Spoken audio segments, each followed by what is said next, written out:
5 minute पहले start की है। वैसे मैं हमेशा 8:30 स्टार्ट करता हूँ, बट टुडे आई स्टार्ट 8:25। कुछ रीज़न है, एक टॉपिक है जो मुझे कवर करना है और ये आपके लिए बहुत ज़रूरी है। थोड़ा ध्यान दीजिए। आप जितने भी लोग पुराने हैं, जिन्हें मसीह में आकर 3, 4, 5 साल हुए हैं, वो बहुत ध्यान दीजिए। सबसे पहले अपने माइंड को आज थोड़ा सही से सेट कीजिए, क्योंकि कलाम कहता है कुछ बीज मार्ग में गिर गए। ये वो लोग हैं, यीशु ने कहा, जो समझते नहीं हैं। अगर आप सुनेंगे नहीं तो आप समझेंगे कैसे? ठीक है। बहुत सारे लोगों को ये बात पता है कि यीशु मसीह उनके अपराधों को लेकर बलिदान हुआ, पर बहुत सारे लोगों को ये बात नहीं पता है कि उसका बलिदान जो था इस वजह से भी हुआ ताकि कलीसिया को पवित्र आत्मा मिल सके। आप जानते हैं, पुराने नियम में जब एक व्यक्ति से पाप हो जाता था तो वो बाजार से एक बलि लेता था, भेड़ बकरी जो भी होता था उन दिनों में, वो याजक के पास लेके जाता था। याजक उसे कहते थे, तू अपना हाथ उस पर रख, और जैसे वो अपना हाथ उस पर रखते थे उसके सिंस उसमें इम्पार्ट होते थे और वो उसकी जगह पे मरता था। वैसे ही नए नियम में, जैसे पुराने नियम में ये होता था, सब यहीं पर हैं? Okay, thank you. वैसे ही पुराने नियम में जैसे वो काटे जाते थे बलिदान, उनका ब्लड सर पे और उसके बाद ऑयल सर पे लग के उन्हें शुद्ध करार दिया जाता था। आप जानते हैं, नए नियम में वो तेल जिसको पवित्र आत्मा कहते हैं, जब वो आया 120 पर, वो क्यों आया? क्योंकि यीशु ने खून बहाया था। अब इशू ये है, पवित्र आत्मा इस पृथ्वी पर है। आप जानते होंगे ना, एलीशा के समय में एक स्त्री ने, उसके घर में बहुत प्रॉब्लम थी, कर्जा था। एलीशा ने कहा, तेरे पास जो है उसे लेकर आ। उसने कहा, मेरे पास सिर्फ तेल है। और एलीशा ने उससे कहा, एक काम कर, तेल को सब में उंडेल दे बर्तनों में, और थोड़े बर्तन मत लाना, बहुत सारे लाना। वो सारे बर्तनों को इकट्ठा करके ले आई। आप जानते हैं, बर्तन खत्म हो गए, तेल खत्म नहीं हुआ। यह बात दर्शाई जाती है कि परमेश्वर के पास पवित्र आत्मा है, पर बर्तन नहीं है जिनमें वो उंडेल सके, जिसको वो बरस सके। आप जानते हैं, आज पवित्र आत्मा हर एक के पास है। आप में से यहां पर जितने भी लोग यहां पर बैठे हैं, अगर आप ये विश्वास करते हैं कि यीशु मसीह को छोड़ कोई प्रभु नहीं है, तो मैं आपको बताना चाहता हूं, यह विश्वास पवित्र आत्मा का विश्वास है, ये आपका नहीं है। पर मैं आपको बताना चाहता हूं, ये एक क्वाइट दूसरी स्टोरी हो सकती है कि आपका उस पवित्र आत्मा के साथ कोई रिलेशनशिप नहीं है। आप जानते हैं, पवित्र आत्मा को जो नाम प्रभु ने दिया, वो नाम एक्चुअली आदम की वाइफ का था। परमेश्वर ने आदम के लिए क्या बनाया? सहायक बनाया। और यीशु ने क्या कहा? मैं पिता से प्रार्थना करूंगा कि वो तुम्हें एक सहायक दे। आप जानते हो, पवित्र आत्मा को ईव का नाम दिया गया। इसका मतलब क्या है? आपका और उसका रिलेशनशिप क्या है? आप जानते हैं, जब यीशु मसीह उस क्रूस पे था, तब एक व्यक्ति वहां पर आया और उसने यीशु के मुंह में एक कॉटन के अंदर कुछ डुबोकर दिया। उसमें पित्त की सा कड़वाहट का एक सिरका बोल सकते हैं, जिसमें थोड़ा नशा होता है। रोमी सिपाही मरने से पहले थोड़ी दया करते हैं ताकि उस आदमी को थोड़ी बेहोशी हो, इससे उसका दर्द थोड़ा कम हो जाएगा।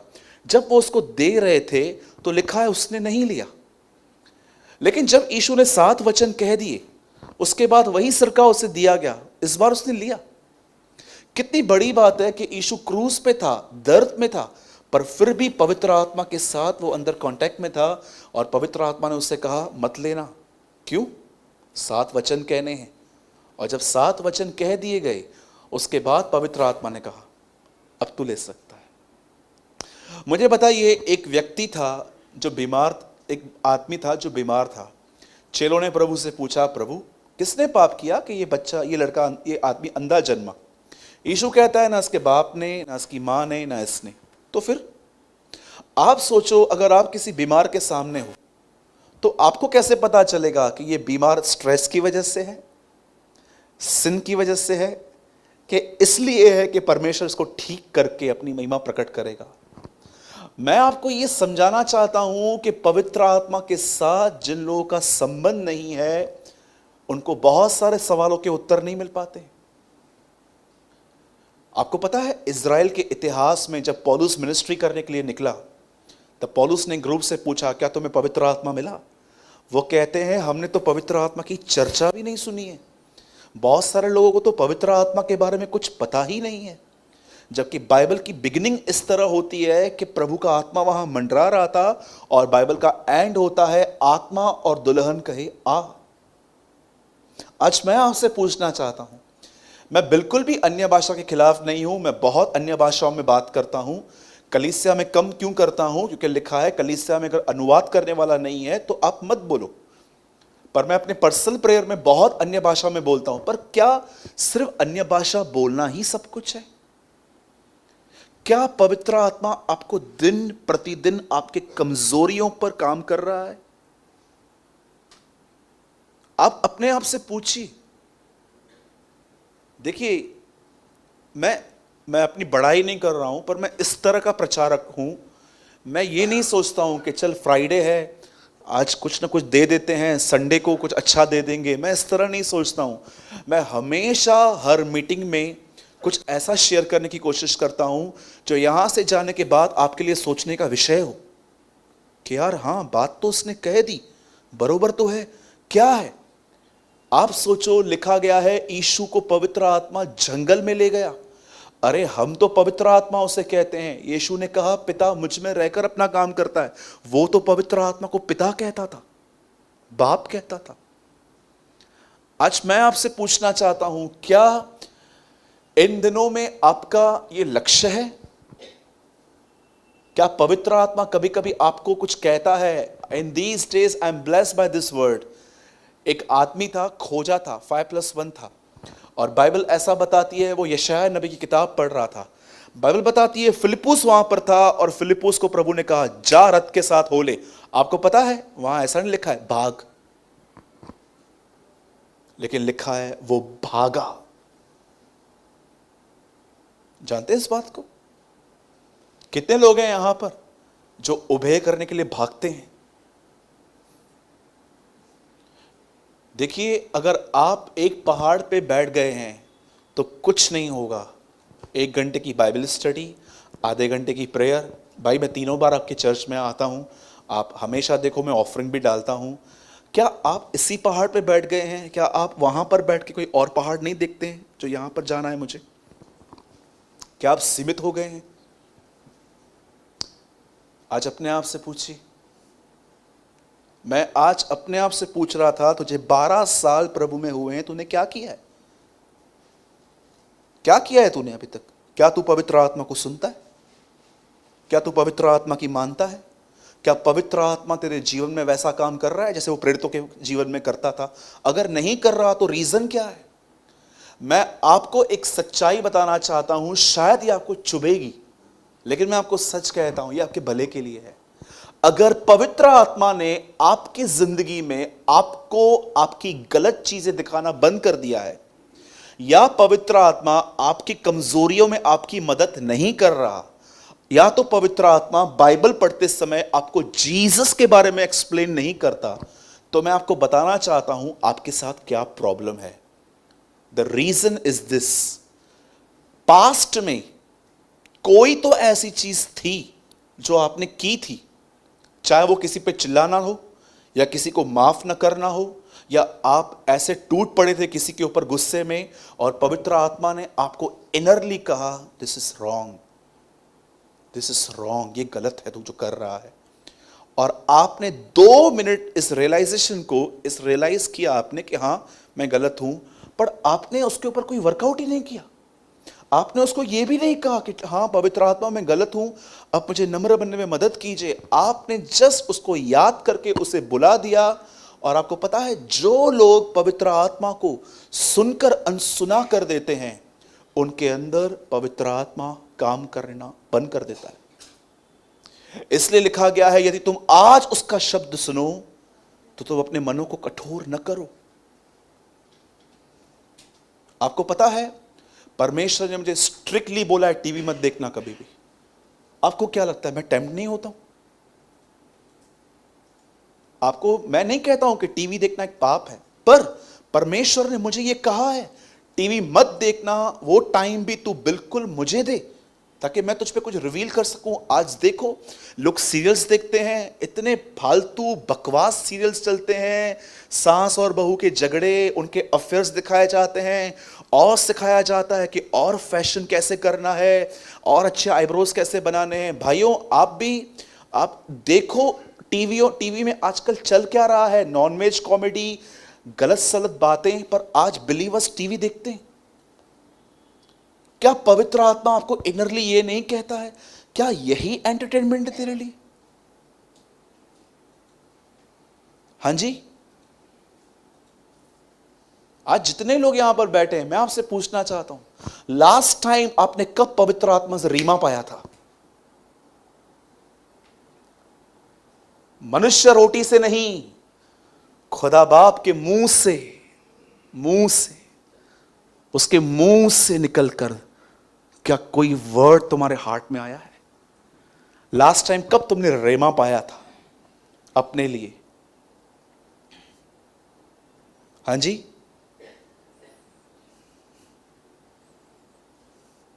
मैंने एक दिन एक गाड़ी पार्क की और मैंने ऐसा महसूस किया कि मैंने ये सही से पार्क नहीं की है। मैं कहां पर कुछ खाने के लिए गया था, और जब मैं अंदर खाना खाने बैठा, आप बिलीव कीजिए, मुझे पवित्र आत्मा कह रहा था खाना बंद कर। मैं बोला क्यों? जा गाड़ी ठीक कर, तेरी वजह से 10 और लोगों को प्रॉब्लम हो रही है। आप बिलीव करेंगे, मैंने इस चीज पे ध्यान नहीं दिया, और जब मैं वहां से बाहर निकला, आप ट्रस्ट कीजिए, एक लेडी जो उस शॉप पे जा रही थी, आप बिलीव करो, वो ऐसे निकलने की कोशिश कर रही थी, और मेरा थोड़ा ग्लास उसको यहां पर लग गया। उससे ज्यादा हर्ट नहीं हुआ, थोड़ा सा उसको लगा, पर मुझे पवित्र आत्मा देख रहा था, ये देख तू क्या करता है। बहुत सारे लोग जानते हैं क्या करते, पवित्र आत्मा को कहते हैं, पवित्र आत्मा मैं मिलाप वाले तंबू के ऊपर मैं पढ़ना स्टार्ट कर रहा हूं, मुझे बता वो तंबू में क्या क्या है। और पवित्र आत्मा जानते हैं उनको क्या कहता है? पहले बात करने के तरीके को ठीक कर, प्रकाशनों के पीछे मत जा। आज बहुत सारे लोग प्रैक्टिकल लाइफ ठीक नहीं करना चाहते हैं, बट दे वांट रेवलेशंस। आप ये बिलीव करते हैं साधु सुंदर सिंह की स्टेटमेंट में, बाइबल पढ़ने से ज्यादा इंपॉर्टेंट है क्रूस उठाना। सोचो, एक दिन आपकी बाइबल मिस हो गई, पर उस दिन आपने शुद्ध विवेक से जिंदगी बिताई। कितना उत्तम है ये। मैं नहीं कहता हूं बाइबल मत पढ़ो, पर मैं ये कह रहा हूं, उल्टा मैं तो बहुत बोलता हूं बाइबल पढ़ो, पर मैं आपको बताना चाहता हूं, अगर आपने पूरी बाइबल पढ़ ली पर आपका विवेक अशुद्ध है तो क्या फायदा? अब कितने लोग हैं यहां पर जो पवित्र आत्मा के साथ एक रिलेशनशिप में आना चाहते हैं? हाथ उठाइए। मैं आपको एक अच्छी चाबी देता हूं, इसे ले लीजिए, इसे कीजिए। सुनिए, कौन सा वो व्यक्ति है जिसके साथ आप सब कुछ शेयर करते हो? सब कुछ, एवरीथिंग, फोन पे, सामने बैठ के। ये सेम रिलेशनशिप पवित्र आत्मा के साथ बनाइए। Share each and everything with him. उसको कहिए, पवित्र आत्मा आज मैं फिर से मुंह से फिसल गया, मैंने फिर से वो बातें की जो मुझे नहीं करनी चाहिए थी। पवित्र आत्मा, मैं 1 घंटे से यहां पर बैठ के इस व्यक्ति के लिए नेगेटिव सोच रहा था। पवित्र आत्मा, मैं बहुत चिंता करता हूं। हर चीज उसके सामने उंडेल दीजिए, हर चीज। कोई भी रिलेशनशिप जिसमें कम्युनिकेशन नहीं है वो स्ट्रांग नहीं बन सकता। कुछ हमारे रिलेशनशिप ऐसे ऐसे होते हैं, हम 3-4 घंटों में एक दूसरे को कॉल करते हैं, कुछ लोग वीडियो कॉल करते हैं। क्यों? क्योंकि एक रिलेशनशिप है, आप टच में रहते हो। कितने लोग हैं यहां पर पवित्र आत्मा के साथ आपकी कम्युनिकेशन नहीं है और आप बोलते हो मेरा संबंध है? ये कैसा है? जबकि हमारी सभाएं इस कलाम पे खत्म होती हैं, पिता का प्रेम, हमारे प्रभु यीशु का अनुग्रह और पवित्र आत्मा की सहभागिता हमारे साथ होती रहे और बढ़ती रहे। बस ये आपके लिए खाली शब्द हैं। आप जानते हो आप क्या कह रहे हो? आप ये कह रहे हो, भले ही मैं चर्च से जा रहा हूं, पर प्रभु के साथ मेरी सहभागिता कंटिन्यू है।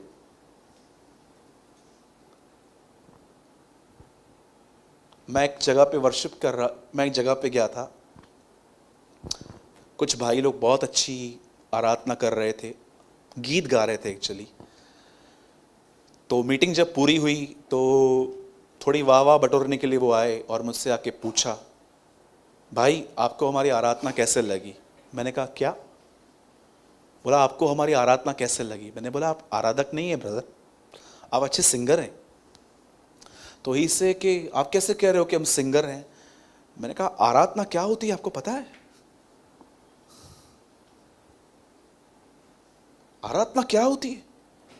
इब्राहिम ने इसहाक दिया, हम तो कहते हैं बलिदान किया, पर इब्राहिम इस चीज को आराधना कहता था। मैं और ये लड़का आराधना करके आएंगे। है यहां पर कोई ऐसा जो आपने हर चीज से ज्यादा खुदा से प्यार किया है? वो वर्शिपर्स होते हैं। पवित्र आत्मा एक व्यक्ति को आराधक बनाता है। और अगर आप जानना चाहते हो बाइबल के अनुसार सबसे महान आराधक कौन था परमेश्वर पिता का, तो मैं आपको बताना चाहता हूं, यीशु मसीह। He was a greatest worshipper। खुदा की आराधना करता था। जैसे दाऊद कहता है, प्रभु ने मेरे प्रभु से कहा। ठीक है, हाथ उठाइए, अपना हाथ उठाइए और कहिए, पवित्र आत्मा मुझे माफ कीजिए, मैंने अपने पास्ट में आपको बहुत ग्रीव किया है, आपको बहुत दुख दिया है, शोकित किया है, आप मुझे माफ करें। पवित्र आत्मा, आइए दोनों हाथों को फैला के कहिए, पवित्र आत्मा एक बार फिर से मेरे अंदर काम कीजिए। Start your work. मुझे यीशु की तरह बनाइए, मेरी गलतियां मुझे दिखाइए, निराशा के समय मुझे उत्साहित कीजिए और मुझे वचनों में यीशु दिखाइए। यीशु मसीह के नाम में आमीन। आइए यीशु के लिए एक जोरदार ताली बजाएं।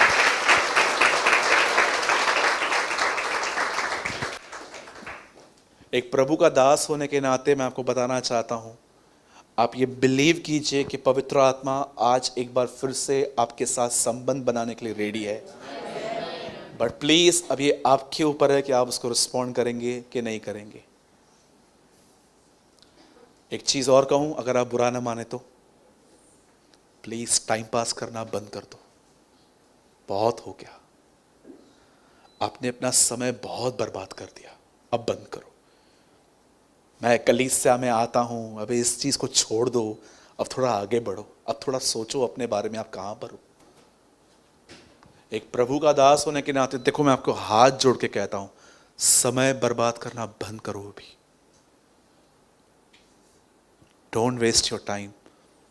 बहुत आपको जो बोलना था आपने बोला, आपको जो सोचना था आपने सोचा, जो आपको करना था आपने किया। अब स्टॉप करो, प्लीज स्टॉप करो। बाइबल बताती है प्रभु का शुभ आगमन निकट है।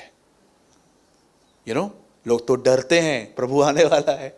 पतरस कहता है वो शुभ आगमन है, प्रभु का शुभ आगमन निकट है। पतरस कहता है अगर आपके साथ कोई बुरा चलता है, अच्छा चलते रहो, प्रभु के आने पे तुम्हें प्रतिफल मिलेगा।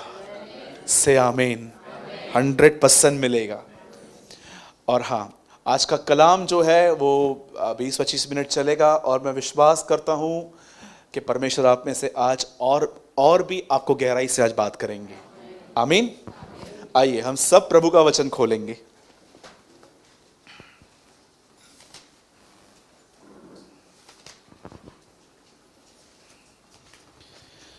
कितने लोगों को थोड़ी बहुत पहचान मिली पवित्र आत्मा की आज के? हाँ ब्रदर, ऐसा भी है। यीशु ने कहा मेरा जाना तुम्हारे लिए अच्छा है, जब तक मैं नहीं जाऊंगा वो तुम्हारे पास नहीं आएगा। आपको पता है अगर यीशु इस पृथ्वी पे हमेशा शरीर में रहता तो वो आपकी इतनी मदद नहीं कर पाता, क्योंकि वो शरीर था। लेकिन सोचो, उसने आत्मा भेजा, अब वो आत्मा आपके अंदर रहकर वो आपकी मदद करता है। ठीक है, आइए हम सब बाइबल को ओपन करेंगे जिनके पास भी बाइबल है। 2 तिमुथी चैप्टर 3।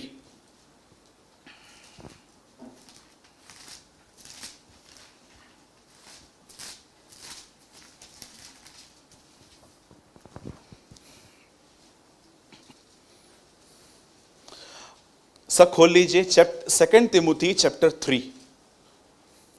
आइए बाजू वाले को स्माइल दीजिए, come on.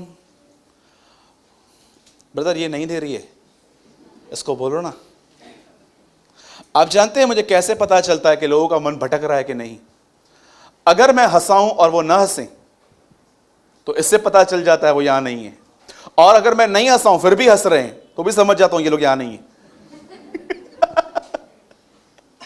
Hello, how many understand? अगर मैं आपको हंसाऊं और आपको हंसी ना आए तो मैं समझ जाता हूं आप यहां पर नहीं हो, और अगर मैं आपको नहीं हंसा रहा हूं फिर भी आप हंस रहे हो तो भी मैं समझ जाता हूं आप यहां नहीं हो।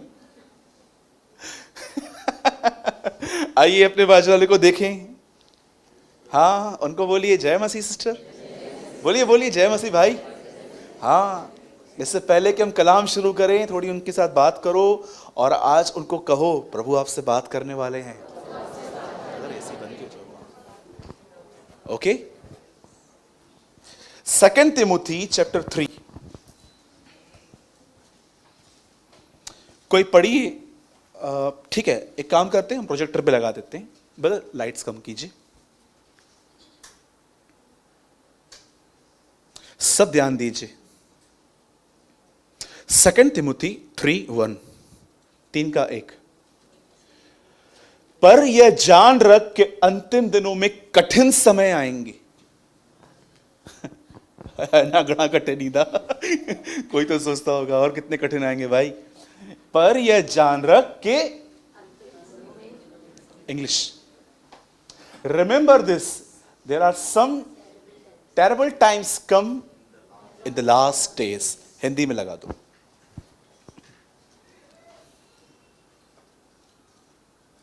सब यहां देखिए, सब यहीं पर हैं।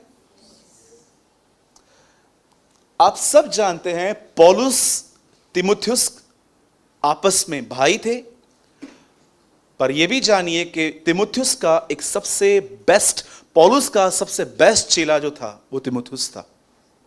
क्यों पौलुस ने तिमुथियुस पर इतना टाइम वेस्ट किया था आपको पता है? क्यों अपना अपना समय उस पर उसे खर्चा था? क्योंकि पौलुस तिमुथियुस को बहुत अच्छे से जानता था कि मैं जो उसको सिखा रहा हूं ये सीख रहा है। आप देखते रहेंगे कि यीशु मसीह ने भी 2 ग्रुप्स बनाए थे, एक 9 का, एक 3 का। क्यों वो 3 से अधिक मिलता था? अगर मैं किसी भाई से अधिक मिलता हूं और किसी से कम मिलता हूं तो कुछ रीजंस होते हैं उसके भी। मुझे पता है कि कौन सिंसियर है, कौन नहीं है, कौन ऐसा है जो सिर्फ कलीसिया में आता है, पर कुछ ऐसे भी लोग होते हैं जो सिंसियर होते हैं। यीशु ने कहा जो डाली फलती है पिता उसे छांटता है। आप देखो यहां पर क्या हुआ। पौलुस तिमुथियुस से एक बात लिखता है और कहता है हे तिमुथी, जब अंतिम समय आएगा तो कठिन समय आएंगे। आपको पता है उसने आगे चल के पूरा एक्सप्लेन किया है कि वो कठिन समय कौन से हैं। और आपको पता है एक बार भी ये नहीं लिखा गया है कि बिलीवर्स को फाइनेंशियल प्रॉब्लम आएगी।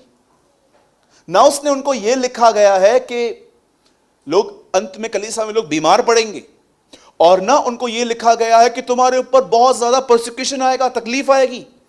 आपको पता है जब पौलुस ने ऐसा लिखा कि अंतिम दिनों में कठिन समय आएंगे, तो आपको पता है किस तरह के कठिन समय आएंगे? सेकंड को देखिए। क्योंकि मनुष्य स्वार्थी, लोभी, ढींगमार, अभिमानी, निंदक, माता पिता की आज्ञा टालने वाले, कृतघ्न, अपवित्र। वेट, अब क्या बता रहा है पौलुस? सब अभी ध्यान दीजिए, मैं वर्ड एक्चुअली अब स्टार्ट कर रहा हूं। आप में से कितने लोगों ने बाइबल को पढ़ते समय यह बात झांची कि जब चेलों ने, रसूलों ने उससे पूछा कि अंतिम दिन कब आएंगे, तो आपको पता है यीशु ने बहुत हद तक उन्हें यह बताया कि अंतिम दिनों में दुनिया में क्या होगा। सुनामी आएगी, आकाश की शक्तियां हिलाई जाएंगी, भूकंप आएंगे, अकाल आएंगे, राज्य राज्य पर चढ़ाई करेंगे और बहुत सारी बातें होंगी। अरे ये तो बाहर है ना, पर आपको पता है पौलुस ने उनको यह बताया कि अंतिम दिनों में कलीसिया के अंदर क्या होगा। वो कहता है अंतिम दिनों में कलीसिया में लोग जो आएंगे, जो बैठे रहेंगे, उनका स्वभाव इस तरह होगा। वे स्वार्थी होंगे, इसका मतलब वो अपने फायदों के लिए दूसरों का उपयोग करेंगे। वो लोभी होंगे, इसका मतलब क्या है, उनके अंदर हमेशा कैलकुलेटर चलता रहेगा। सेकंड, वो डींगमार, मतलब जो है भी नहीं अपने आप को वो प्रेजेंट करेंगे। अभिमानी, इसका मतलब घमंड, बोलेंगे हमने माफ किया है लेकिन गड़बड़ियां अंदर ही रहेंगी। निंदक, यहां की बातें वहां, वहां की बातें यहां। माता पिता की आज्ञा टालने वाले, मतलब मां बाप को माने न माने उनको फर्क ही नहीं पड़ता है। और लिखा है अपवित्र, मतलब वे दिखेंगे। अब मुझे एक बात बताइए, सब यहां पर ध्यान दीजिए, इसमें कौन सी बड़ी बात है। ऐसे समय, ऐसे लोग तो आदम के समय से होते आए हैं। कभी आपने इस बारे में सोचा, प्रभु ये आप कह रहे हो कि अंतिम दिनों में लोग इस तरह बनेंगे, ये कौन सी बड़ी बात है। आदम के समय से ही लोग इस तरह थे। आप देखो क्या उन्होंने काम किए थे। केन ने हाबिल को मार दिया, दाऊद के एक बेटे ने उसकी दूसरी बेटी के साथ व्यभिचार कर दिया। आगे चल के आप पढ़ो, कोई ऐसे राजा भी थे जो कोई समय बहुत ऊपर थे, पर उन्होंने अपना अंत मूर्ति पूजा पे खत्म किया। शिमशोन देखो, जो परमेश्वर का नाज़ीर था, पर उसने अपना अंत व्यभिचार में किया। कौन सी बड़ी बात है। ऐसे लोग तो दुनिया के स्टार्टिंग से होते आए हैं। फिर यह क्या चिन्ह हुआ कि ऐसे लोग अंत में आएंगे। बदर और नीचे लो, दया रहित, क्षमा रहित, दोष लगाने वाले, असमी, कठोर, भले के बैरी। अरे ये सब तो लोग होते आए हैं। ये क्या चिन्ह है आगे। बदर 5 लगाइए। अब प्रॉब्लम ये है, वे भक्ति का बेश तो धरेंगे पर उसकी शक्ति को न मानेंगे। ऐसों से परे रहना, इसका मतलब क्या है। बहुत सारे लोग तुम्हारे बीच में आएंगे जो बहुत जोर से जय मसीह कहेंगे, हालेलुया कहेंगे, तुम्हारी मीटिंगों को बहुत अच्छे से सुनेंगे, सब कुछ करेंगे, बट उनके अंदर इनसाइट नेचर अलग है। देखो पौलुस कहता है अंतिम समय में तुम्हारी कलीसियां इन लोगों से भरी हुई होंगी। लेकिन सबसे प्रॉब्लम जानते क्या रहेगा, ये सब भक्ति के बेश में है। इंग्लिश में लिखा गया है they are in a form of godliness. अब मैं आपसे एक बात पूछना चाहता हूं, जो मैं आपको पॉइंट करना चाहता हूं, जो मैं आपको दिखाना चाहता हूं। जब पौलुस कहता है अंतिम समय में कठिन समय आएंगे, तो जानते हो वो क्या कहता है। वो फाइनेंशियल क्राइसिस के लिए नहीं लिख रहा है। वो ये नहीं कहता कि कलीसिया बीमार पड़ेगी, ना वो ये लिख रहा है कि तुम्हें मार पड़ेगी। वो कहता है कठिन समय इसमें आएंगे कि तुम्हारे बीच में इस सब स्वभाव के लोग बैठेंगे, लेकिन तुम्हारे लिए सबसे बड़ी प्रॉब्लम यह है इन्होंने भक्ति का वेश धारण कर दिया है, लेकिन इनसाइड इनका नेचर ऐसा है। यीशु मसीह ने कहा दुनिया के बाहर सुनामी आएगी, अकाल आएंगे, भूकंप आएंगे, लेकिन पौलुस कहता है अंतिम समय में कठिन समय इस तरह आएंगे कि तुम्हारे बीच में इस प्रकार के स्वभाव के लोग बैठेंगे, लेकिन तुम उन्हें पहचान नहीं पाओगे, क्योंकि वे सब भक्ति के भेष में होंगे, सब आंखें बंद करके आराधना करते होंगे, और लेकिन उनका इनसाइड नेचर ये है। आज मैं आपसे पूछना चाहता हूं, यहां पर जितने भी भाई आए हैं, जितने भी बहनें आए हैं, मैं आपसे एक सवाल पूछना चाहता हूं। जितने नम्र आप कलीसिया में हैं, क्या उतने ही नम्र आप घर में हैं? नहीं है तो इसका मतलब आप इस कैटेगरी के हैं। You are in a form of godliness but inside empty. मैं आपको सच कहता हूं, आपको पता है यीशु मसीह को सारे अधिकार हैं, लेकिन एक अधिकार पिता ने उसे नहीं दिया है। मरकुस की किताब में लिखा है एक आदमी को ऊपर से नीचे मंगाया गया था, खपरा तोड़ के यीशु ने कहा हे मेरे पुत्र तेरे पाप क्षमा हुए, उठ और चल। फरीसी वहां पर कुड़कुड़ा के कहते हैं ये कौन है जो गुनाहों को माफ करता है? यीशु कहता है मनुष्य के पुत्र को पृथ्वी पर पाप क्षमा करने का अधिकार है। आपको पता है अगर एक आदमी मर गया और ऊपर चला गया, स्वर्ग में यीशु को पाप क्षमा करने का अधिकार नहीं है। वो सिर्फ पृथ्वी पर आपके पाप क्षमा कर सकता है। एक बार आदमी की सांस गई और वो ऊपर चला गया, इन दिनों में आप सुनते होंगे अनुग्रह पर अनुग्रह, अनुग्रह पर अनुग्रह, लेकिन उन दिनों पे न्याय पर न्याय, न्याय पर न्याय है।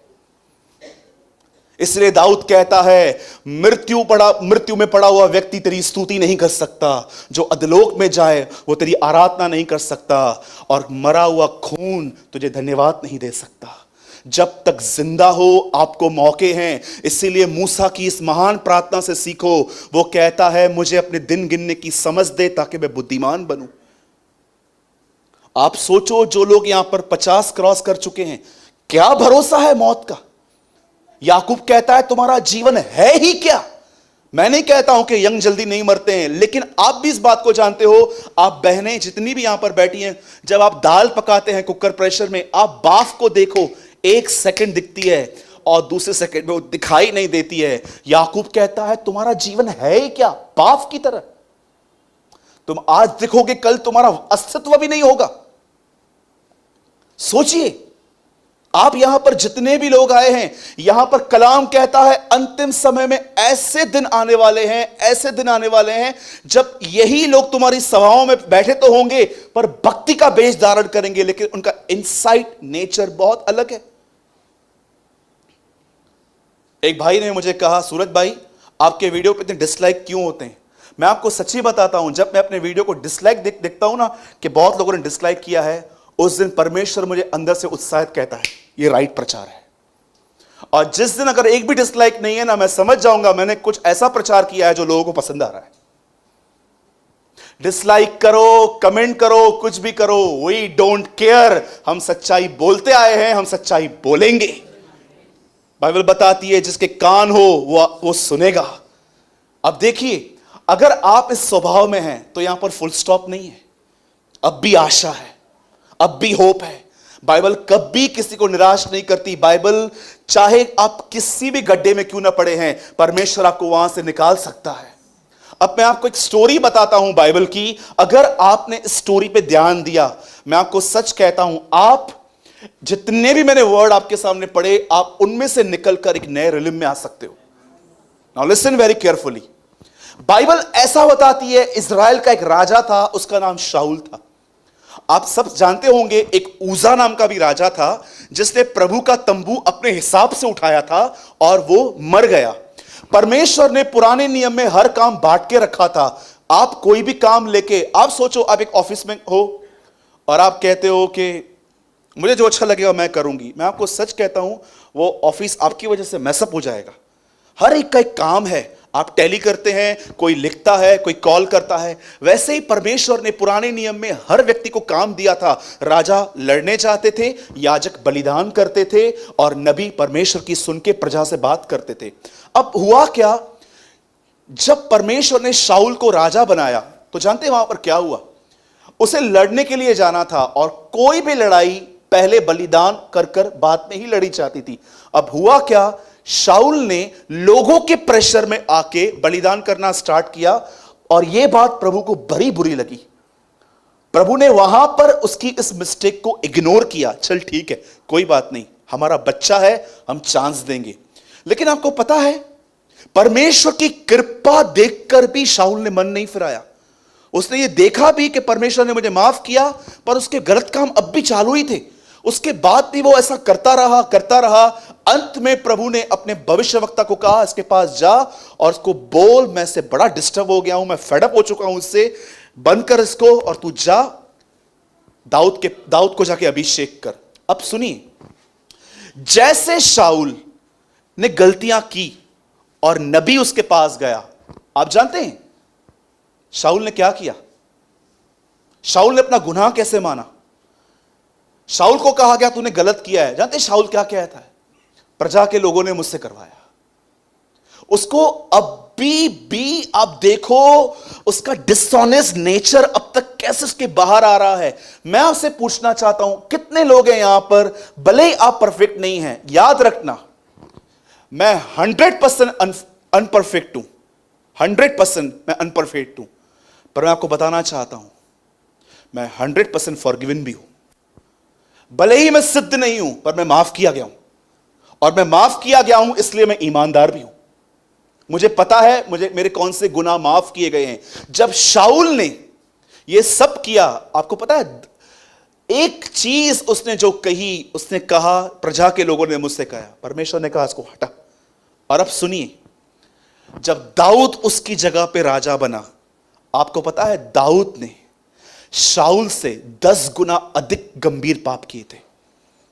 एक दिन वो एक छत पे गया, उसने एक औरत देखी जो नहा रही थी, उसको उसने मंगवाया, उसके साथ व्यभिचार किया और उस व्यभिचार को छुपाने के लिए उसने हत्या करवाई। हत्या करने के बाद एक दिन नातान नबी आया, शाऊल के पास सैमुएल गया, दाऊद के पास नातान आया और नातान ने उसे कहानी बताई कि एक भेड़ थी और एक आदमी की वो बहुत प्यारी भेड़ थी और एक आदमी ने उसको हथिया लिया, उसे काटा। दाऊद इतना भड़क गया, दाऊद ने कहा कौन है, उसको लेकर आ, मैं उसका अभी वध करूंगा, मैं उसको अभी मारूंगा। उसने कहा तू है वो। खुद उरिया को मरवा के आया था, वहां गुस्सा नहीं आया, एक भेड़ के मरने पे से इतना गुस्सा आ रहा था। परमेश्वर से दूर होकर उसने दया का स्वभाव भी खो दिया था अपना। आप जानते हैं जब दाऊद को उसका पाप रिवील किया गया, दाऊद ने क्या किया? दाऊद ने ये नहीं कहा कि हाँ मेरी गलती है, मैं क्या करूं, मैं ऊपर चला गया। दाऊद ने सिंपल एक काम किया, कहा हाँ मैंने पाप किया है। मैं आपसे पूछना चाहता हूं, कितने लोग हैं जो परमेश्वर के सामने ऐसा कहते हैं, खुदा बिल्कुल ये वचन मुझ पे है, भक्ति का मेरे पास बेस है, पर खुदा मैं बहुत अलग हूं, मैं हूं ऐसा। आप जानते हो आप कभी अच्छे बीज नहीं बन सकते, पर आप एक अच्छी जमीन बन सकते हो। क्या लिखा है? परमेश्वर ने एक जमीन के विषय में बात की, 30, 60, 100 गुना। आपको पता है वो जमीन एक्चुअली है कौन सी 30, 60, 100 गुना वाली? आप बाइबल मत खोलिए, पंकज मत्ती 13 अध्याय खोल और सिर्फ एक कलाम लगा, आप देखिए ये कौन सी जमीन है जिसके अंदर परमेश्वर काम कर सकता है। 13:23 पहले हिंदी में लगाइए। जो अच्छी भूमि में बोया गया था वह यह है जो वचन को सुनकर समझता है और फल लाता है, कोई 100 गुना, कोई 60 गुना, कोई 30 गुना। English, but what about the seed that fell on the good ground, that is like the people who hear teaching and listen, they grow, produce a good crop, sometimes 100 times, sometimes more 30। मैंने एक translation में पढ़ा जहां पर ये good लिखा गया है, गुड ग्राउंड, वहां पर लिखा गया है ऑनेस्ट ग्राउंड। वो जमीन ईमानदार है, वो पृथ्वी ईमानदार है जो अपना गुनाह मानती है और खुदा समय समय पे उनके अंदर अच्छे बीज बो सकता है। प्रॉब्लम यह है हम अच्छे बीज बनने की कोशिश करते हैं, कितने लोग हैं अच्छी जमीन बनने की कोशिश करते हैं, हमेशा अपना विवेक प्रभु के सामने शुद्ध रखते हैं। आपको पता है आज प्रॉब्लम क्या है? सबसे बड़ा इशू, लोग पवित्र होना चाहते हैं बगैर ईमानदारी के। वो ये समझ ही नहीं पाते हैं कि पवित्र करना परमेश्वर का काम है, आप उसे कर ही नहीं सकते अपने आप को। परमेश्वर ने जिस चीज के लिए आपको बुलाया है वो है ईमानदार बने रहो। मैं कभी कभी सोचता हूं इससे पहले कि आप यीशु के क्रूस के सामने जाओ, उससे पहले 2 मिनट उस चोर से मिल लो, वो आपको बता देगा कि उसके सामने कैसे जाना चाहिए। डू यू नो, मैं ऐसे एक दिन बैठा हुआ था, मैं इमेजिन कर रहा था कि यीशु कैसे मरा और मुझे पवित्र आत्मा ने अंदर में कहा इससे पहले कि तू यीशु के क्रूस पे जाए उससे पहले उस चोर के पास जा, वो तेरे टीच कर सकता है कि यीशु के सामने कैसे जाया जाता है। जानते हो वो चोर कैसे गया था? वो चोर यीशु के सामने कैसे गया था? भले ही वो लकड़ी पे था, उसने क्या कहा था? हमने अपने कामों का ठीक फल पाया। और यीशु के मुंह से 5वां वचन निकला, आज ही तू मेरे साथ स्वर्गलोक में होगा। मरने से पहले उसने मान लिया। कितने लोग हैं, मैं बस यहां पर मैसेज को लगभग खत्म करना चाहता हूं। यीशु ने कहा संसार के बाहर क्या होगा, लेकिन पौलुस बताता है कलीसियाओं में क्या होगा। अगर आप भी उस लोगों में आते हो जिन्होंने भक्ति का बेश तो धारण किया है, जो जय मसीह बोलते हैं, जो प्रेज द लॉर्ड बोलते हैं, जो बाइबल को लेकर आते हैं, पर आप अच्छे से जानते हो आप जैसे यहां पर दिखते हो आप बिल्कुल भी वैसे नहीं हो। आप बहुत डिफरेंट हो, आप झूठ बोलते हो, आप बातें यहां की वहां करते हो, आप एक एक घंटा फोन पे निंदाएं करते हो लोगों की। अगर आप एक ऐसे व्यक्ति हो, मैं आपको बताना चाहता हूं आज परमेश्वर आपको एक और मौका दे रहा है। आपको पता है बाइबल में एक ऐसा व्यक्ति था जो बेचारा मौका मांग रहा था पर उसे मौका नहीं मिला था, रो रहा था, खुदा मुझे एक चांस दे। एसाव, आपको पता है हम तो जीते जी प्रार्थना करते हैं, मरने के बाद एक व्यक्ति अपने परिवार के लिए यह प्रार्थना कर रहा था कि प्लीज मेरी फैमिली को एक मौका दे। एक अमीर मर के ऊपर गया, आपको पता है एक अमीर आदमी गया ऊपर गया, उससे नरक में प्रार्थना करना स्टार्ट किया, हे इब्राहिम मेरे 4 भाई हैं, मेरे 5 या 4 कुछ लिखा है वहां पर भाई हैं, लाजर को बेच। परमेश्वर कहता है दे हैव द बाइबल, उनके पास कलाम है, वो पढ़ें। कितने लोग हैं यहां पर, सच बताइए आप ऑनेस्ट हैं? Are you honest? प्रभु पवित्र आत्मा से भर, उससे पहले परमेश्वर से कहिए प्रभु मेरे अंदर से ये याकूबपन निकाल ताकि मैं इज़राइल बन सकूं। आपको मैं सच कहता हूं इन अ कमिंग डेज, बहुत जल्द वो समय आने वाला है, मैं आपको सच कहता हूं पृथ्वी पर चंद लोग ही बच पाएंगे। इतना आने वाले दिनों में फॉल्स टीचिंग्स आएंगी, आने वाले दिनों में लोग इतना प्रभु से दूर हो जाएंगे। ये मैं नहीं, पवित्र शास्त्र कहता है, आगे चल के लिखा है अंतिम समयों में लोग दुष्ट आत्माओं की बातों को सुनकर विश्वास से भटक जाएंगे। मैं यीशु मसीह के नाम से कहता हूं आने वाले दिनों में बहुत सारी कलीसियाएं प्रभु के विषय में बात करना बंद कर देंगी। वो सिर्फ ये प्रचार करेंगी हाउ टू मेक रिच, आप अमीर कैसे बन सकते हो, आप हेल्दी कैसे बन सकते हो, आप कैसे एक माले के ऊपर दूसरा माला बना सकते हो। मैं आपको बताना चाहता हूं ये हेरेसी 1985 से स्टार्ट हो गई है और ये और ग्रो करेगी। आज आप अपने आप को धन्य समझो कि इस अंतिम समय में खुदा का प्योर कलाम आपके पास पहुंच रहा है। रिस्पॉन्ड करो उस कलाम को, मान लो ब्रदर, हां कितना भी ब्रदर मैं बहुत एक्टिंग करता हूं भाई। आप जानते हो यीशु मसीह ने क्यों कहा सांप के बच्चों? मैंने नहीं, यीशु ने। नहीं तो आप मुझसे डिस्कस करेंगे भाई तू बात कैसे कर रहा है। मैंने नहीं, यीशु ने क्या कहा? बोलो सांप के बच्चों। हाँ प्लीज ये बाजू वाले को मत कहना। क्यों उसने कहा सांप के बच्चों? आपने कभी सांप को चलते हुए देखा है? सीधा चलता है आपकी तरह? कैसे चलता है? मंडे पिक्चर पे ट्यूसडे कहां पर बैठ गए निंदाएं करने के लिए, वेडनेसडे को पिक्चर पे, फिर थर्सडे गुटखा खाया, फ्राइडे को यहां गए, सैटरडे को यहां गए, संडे बिल में जय मसीह की, एकदम सीधे हो गए, एकदम सीधे। जय मसीह पास्टर कुछ काम है मेरे लिए? कुछ काम नहीं है, तू सुधर, बस यही काम है और कोई काम नहीं है। तू सुधर, हम सब ठीक हो जाएगा। क्यों यीशु ने कहा सांप के बच्चों? सांप हमेशा टेढ़ा चलता है, लेकिन जब वो बिल में जाता है सीधा हो जाता है।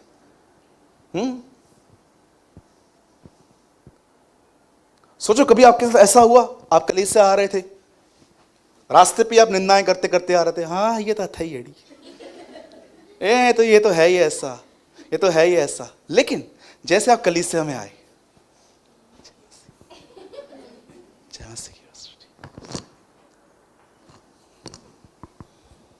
हालेलुया हालेलुया, यीशु की जय। प्रभु तू महान है, अनुग्रहकारी है, दयालु है। मीटिंग पूरी हो गई। पिता का प्रेम, प्रभु यीशु मसीह का अनुग्रह, पवित्र आत्मा की सहभागिता। और जैसे आप बाहर निकले, acting acting acting acting, Shahrukh Khan और सलमान खान को बिलीवर्स से पीछे कर दिया है। Do you know? Acting acting acting. यहां पर मीटिंग सुनेंगे, घर पे बिग बॉस देखेंगे, यहां पर मीटिंग सुनेंगे, घर पे जाके कुछ और देखेंगे। Is it your life? यही आपका जीवन है?